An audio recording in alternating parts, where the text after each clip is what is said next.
Assalamualaikum warahmatullahi wabarakatuh. Halo, perkenalkan nama saya Dwi Syakila. Saya siswi SMA Negeri 1 Ujung Padang kelas 11 IPA 1 dengan guru pembimbing yaitu Ibu Novita Indra Melina SPD. Di video kali ini saya akan membahas tentang sistem peredaran darah manusia. Nah, sebelum kita masuk ke materi tentang sistem peredaran darah manusia, kita perlu mengetahui terlebih dahulu, apa sih yang dimaksud dengan sistem peredaran darah? Apakah kalian pernah membayangkan tentang sistem peredaran darah? Sistem peredaran darah adalah suatu sistem organ yang berfungsi untuk menyalurkan zat dari sel ke sel.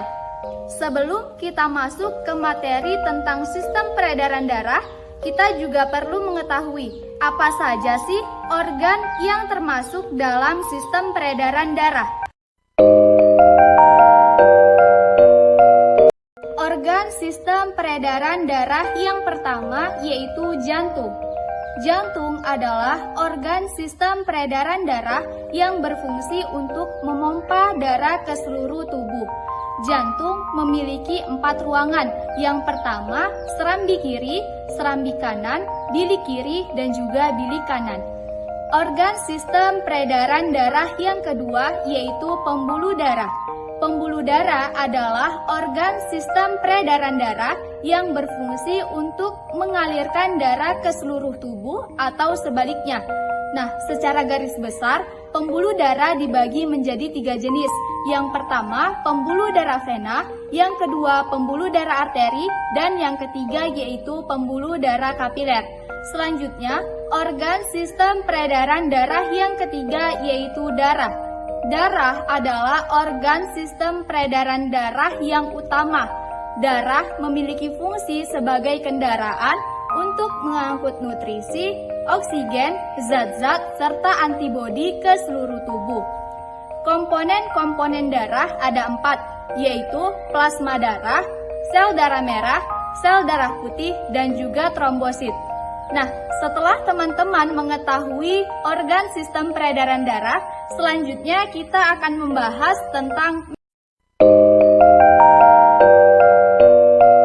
peredaran darah manusia dibagi menjadi 2 jenis, yaitu sistem peredaran darah kecil dan juga sistem peredaran darah besar. Teman-teman harus mengetahui sirkulasi tentang sistem peredaran darah kecil dan sistem peredaran darah besar. Untuk mengetahui sirkulasi tersebut, teman-teman bisa melihat skema berikut.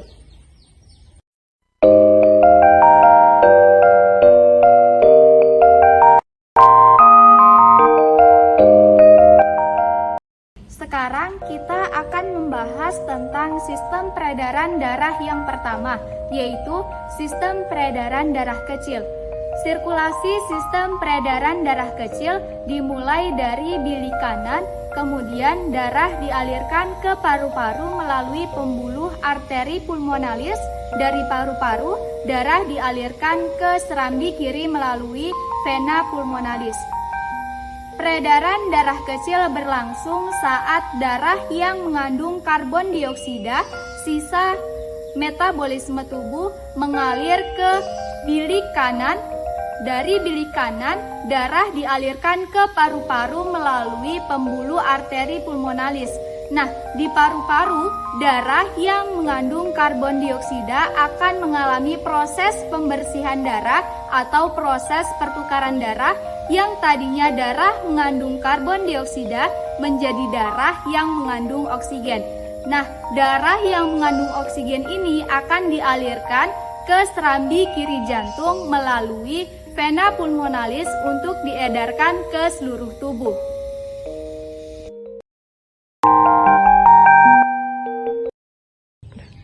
Proses peredaran darah besar berlangsung saat darah yang kaya oksigen berada pada bilik kiri jantung. Nah, darah yang berada pada bilik kiri jantung akan mengalir ke seluruh tubuh manusia kecuali paru-paru melalui pembuluh aorta. Pembuluh aorta adalah pembuluh darah terbesar yang terletak pada tubuh manusia dan pembuluh aorta memiliki cabang. Darah yang dipompa melewati pembuluh aorta akan terus-menerus mengalir menuju seluruh tubuh manusia, baik tubuh bagian atas maupun tubuh bagian bawah. Pembuluh darah terkecil di tubuh manusia adalah pembuluh darah kapiler. Nah, pembuluh darah kapiler memiliki dinding yang sangat tipis sehingga melewati pembuluh darah kapiler inilah sel-sel dapat menerima nutrisi yang dialirkan oleh darah.